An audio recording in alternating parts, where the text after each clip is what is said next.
ఉగాదిని పురస్కరించుకొని ద్వాదశ రాశుల్లో 8వ రాశి అయినటువంటి వృశ్చిక రాశి వారికి ఎటువంటి గోచార ఫలితాలు ఉండబోతున్నాయి?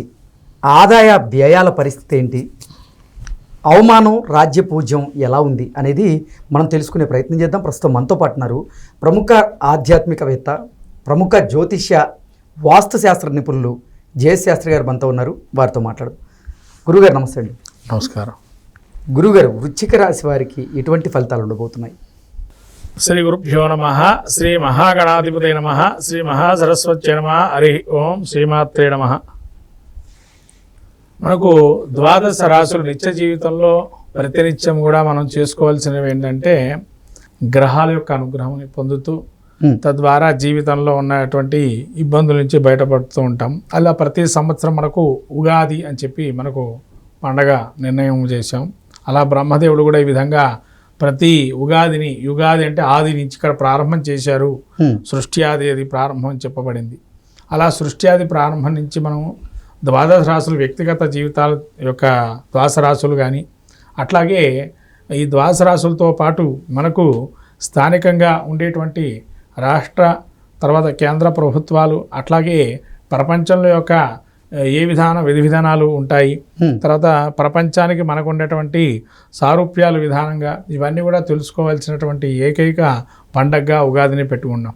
ఈ ఉగాది నుంచి మనకు ఏ విధంగా మనం ముందరకు వెళ్ళచ్చు, వ్యాపార రంగంలో కావచ్చు, లేదా తన వృత్తి చేసేటువంటి వృత్తిలో ఎటువంటి మెలకువలు వెళ్ళాలి, తన వ్యక్తిగత జీవితంలో ఏ విధంగా ముందరకు వెళ్ళాలి అనే ఒక చిన్న సారాంశభూతంగా ఒక సంకేతంగా మనకు జ్యోతిష్ శాస్త్రం చెప్పబడుతుంది.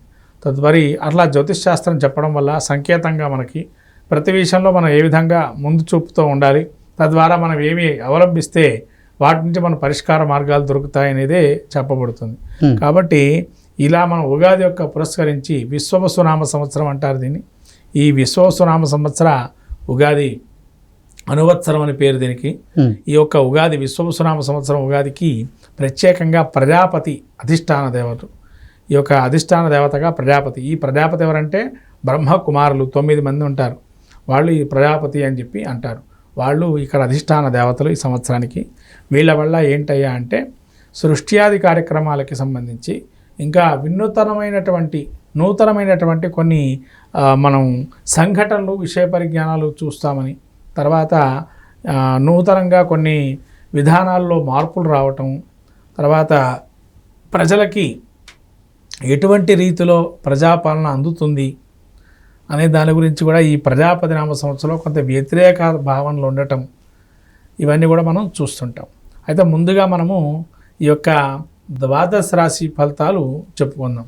విశ్వవసునామ సంవత్సరం వృశ్చిక రాశి యొక్క ఫలితాలు చూసినట్టయితే ముఖ్యంగా విశాఖ నక్షత్రం 4వ పాదము, అనురాధ నక్షత్రం 4 పాదాలు, జ్యేష్ఠ నక్షత్రం 4 పాదాలు ఈ యొక్క వృశ్చిక రాశి. వీళ్ళ యొక్క ఆదాయ వ్యయాలు చూసినట్టయితే ఆదాయం 2, వ్యయం 14, రాజ్యపూజ్యం 5, అవమానం 2. ఈ వృశ్చిక రాశి వారికి ఆదాయంకి మించిన ఖర్చులు ఎక్కువగా ఉండటం, లేదా రుణం చేయటం కానీ, అత్యధికమైన ఖర్చులు చేయటం, గృహోపకరణాలు కొనటం లేదా అవి వాడకపోవటం లాంటివి జరిగే అవకాశాలు ఎక్కువగా ఉంటాయి. అనవసరమైన ఖర్చులు ఎక్కువగా పెట్టే అవకాశం ఉంటుంది. ఎందుకంటే వృశ్చిక రాశి వారికి చతుర్థంలో రాహు ఉన్నాడు కాబట్టి వైద్యపరంగా కూడా చికాకులు, చింతలు ఉండే అవకాశం ఉంది ఇక్కడ. అంటే పూర్వీకులు కానీ పెద్దవాళ్ళకి కొద్దిగా అనారోగ్యాలు రావటం, తద్వారా కూడా ఖర్చు భారం కొద్దిగా పడే అవకాశం ఉంది. తర్వాత వీళ్ళకి మళ్ళీ సంతానం ఏదైతే ఉందో పంచమస్థానంలో శని ఉన్నాడు.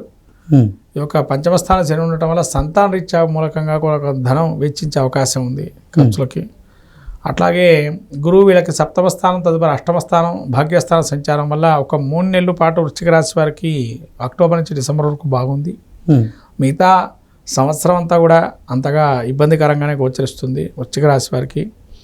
రాహుకేతువులు చతుర్థము, అర్ధాష్టమ రాహు, అట్లానే కేతు వచ్చేసి 10వ స్థానంలో ఉండటం వల్ల వృత్తిలో కొన్ని మార్పులు జరగటం, లేతే వీళ్ళే దాని నుంచి బయటకు వేరే వృత్తికి వెళ్ళటం, ఎందుకంటే దీనిలో పెద్ద గ్రోత్ రేట్ లేదని చెప్పి అనుకోవటం, తర్వాత పని కూడా వీళ్ళకి ఎక్కువగా ఇవ్వటం, తద్వారా కృషించడం, శరీరంలో కూడా కొన్ని మార్పులు చేర్పులు జరగటం, అనారోగ్యాలకి కొంత వాలుగా ఉండటం, పేరు తెచ్చుకున్న చోటే ఇబ్బంది పడటం, అక్కడే పేరు పోవటం, యశకీర్తి లాభాలు కొంత ప్రతిష్ఠిత భంగం జరగటం, తర్వాత స్థానభ్రంశము, చిత్తభ్రంశం జరగటం, అంటే ఏకాగ్రత లేకపోవటం ప్రతి విషయంలో కూడా, తద్వారా వీళ్ళు సఫలీకృతం కాకపోవటం, ఏదైనా మొదలుపెట్టిన విషయాన్ని కూడా అక్కడికక్కడికే సగంగా మారటం, మళ్ళీ ఇంకో సగం వేరే దానికి వెళ్ళటం, ఇలాంటివి జరుగుతూ ఉంటాయి వీళ్ళ జీవితంలో. తర్వాత గురువు కూడా వీళ్ళకి అష్టమ స్థానం, నవమ స్థానంలో ఉండడం వల్ల ఎన్ని ఇబ్బందులు వచ్చినా ఆరోగ్యరీత్యా వీళ్ళకి మాత్రం బలంగా ఉంటుంది. కాబట్టి అది కొంతవరకు మంచి విషయం. వీళ్ళకి అక్టోబర్ టు ఈ యొక్క డిసెంబర్ మాసంలో ఒత్తిరీత్యా మార్పులు చేసుకునేటువంటి వారు మార్పులు చేసుకోవచ్చు, ఉద్యోగ మార్పులు చేసుకోవచ్చు. ఆ సమయంలో కూడా నిరుద్యోగులకు ఉద్యోగం రావటం, తర్వాత రాజకీయ నాయకులకు కూడా ఆ 3 నెలలు ఒక్కసారిగా ట్రెండ్ అవ్వటం, లేదా సినీ రంగంలో కూడా ట్రెండింగ్ అవ్వటం, అలాంటివి కొన్ని 3 నెలలు వీళ్ళకి ఒక మెరుపులాగా వచ్చి వెళ్ళిపోవటం ఉన్నట్టుండి ఇలాంటివి జరిగే అవకాశం ఎక్కువగా ఉంటుంది. కాబట్టి ఇవన్నీ కూడా వీళ్ళకి కొంతవరకు మంచిదైనటువంటి సూచనగా చెప్పబడుతుంది. ఇటువంటి రంగాల్లో కొన్ని మెలకువలు ఉండటం, తద్వారా విజయాలు సాధించడం వెనుక కొంతవరకు వీళ్ళు ఇప్పటిదాకా వీళ్ళని ఎవరు గుర్తించరు, అటువంటి వారు గుర్తింపులోకి వస్తారు. ఆ గుర్తింపు వచ్చినా కూడా కొంతకాలమే ఉండడం జరుగుతుంది. ఇలాంటి విషయాల్లో కొంత వీరు ఇబ్బందికరంగా ఉంటుంది. ఓకే, ఇది వృశ్చిక రాశి యొక్క పరిస్థితి ఈ విధంగా ఉంటుంది మొత్తం మీద. వృశ్చిక రాశి వారికి ఎటువంటి పరిష్కార మార్గాలు ఉన్నాయి గురుగారు? ముఖ్యంగా వృశ్చిక రాశి వారికి రాజకీయ నాయకులు, సినీరంగ ప్రముఖులకి కొంతవరకు ఇబ్బంది కలిగినా కూడా వాళ్ళు ట్రెండింగ్లో ఉంటారని చెప్పాను కదా. అది వీళ్ళకి ఏదైనా కూడా ముఖ్యంగా కార్మికులు, కర్షకులు, రైతులకి ఏదైతే ఉంటారో కష్టంతో కూడుకున్నటువంటి స్థాయికి ఉంటారు. వ్యాపారులు కూడా పెద్దగా లాభసాటిగా ఉండదు. కాబట్టి ఈ సంవత్సరం వీళ్ళకి కొంత మందగొండిగా సాగే అవకాశం ఎక్కువగా ఉంటుంది. ఏదైనా ప్రయత్నంగా చేయకుండా ఉంటారో, ఈ నెల వస్తుంది అనుకునే నెల రాదు, ఏ నెల అయితే వీళ్ళు రాదు అనుకుంటారు ఆ నెల డబ్బులు వస్తాయి. ఓకే, ఇలా అప్రయత్నంగా కొన్ని డబ్బులు రావటం, బంధుమిత్రాదులతో సహకరించడం, ఇలాంటివి జరిగే అవకాశాలు ఉన్నాయి పరిణామాలు. తర్వాత వీళ్ళు ఉండే స్థానము ఏదైతే ఉంటుందో ఉండే స్థానం నుంచి వేరే స్థానానికి వెళ్ళటం వల్ల లాభాలు చేకూరే అవకాశం ఉంటుంది. వ్యాపారంలో కావచ్చు, అటు గృహంలో కూడా కావచ్చు. ఓకే, ఇప్పుడు వృశ్చిక రాశి వారు ఏ దైవ దర్శనం చేసుకుంటే వారికి కలిసి వచ్చేటువంటి అవకాశం ఉంది గురుగారు? ఏదైనా కూడా వీళ్ళకు శక్తి వంచన లేకుండా కృషి చేయాలి. క్షేత్రానికి వెళ్ళినా కూడా అక్కడ ఉండే దైవనామస్మరణ చేయటం. అక్కడ వీళ్ళు ప్రథమంగా చెప్పాల్సిన విషయం ఏంటంటే వృశ్చిక రాశి వారికి ఈ విష్ణు ఆలయానికి సందర్శన చేయటం.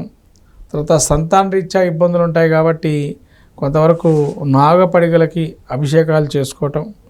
తర్వాత గురువు అనుగ్రహం పొందడానికి శ్రీ గురు పాదుకలు కానీ, గురు చరిత్ర కానీ, దత్త చరిత్ర పాలన చేయడం, దత్తాత్రేయ స్వామి దర్శనం చేసుకోవడం, లేదా మంత్రాల రాఘవేంద్ర స్వామి దర్శనం చేయటం, అంటే క్షేత్ర దర్శనాలు చేసుకోవటం. తర్వాత శ్రీ గురు స్వామీజీ లాంటి పెద్దవాళ్ళ యొక్క ఆశీస్సులు తీసుకోవటం, తద్వారా వీళ్ళకి మంచి చేకూరే అవకాశం ఉంటుంది. ఓకే గురుగారు, ధన్యవాదాలు.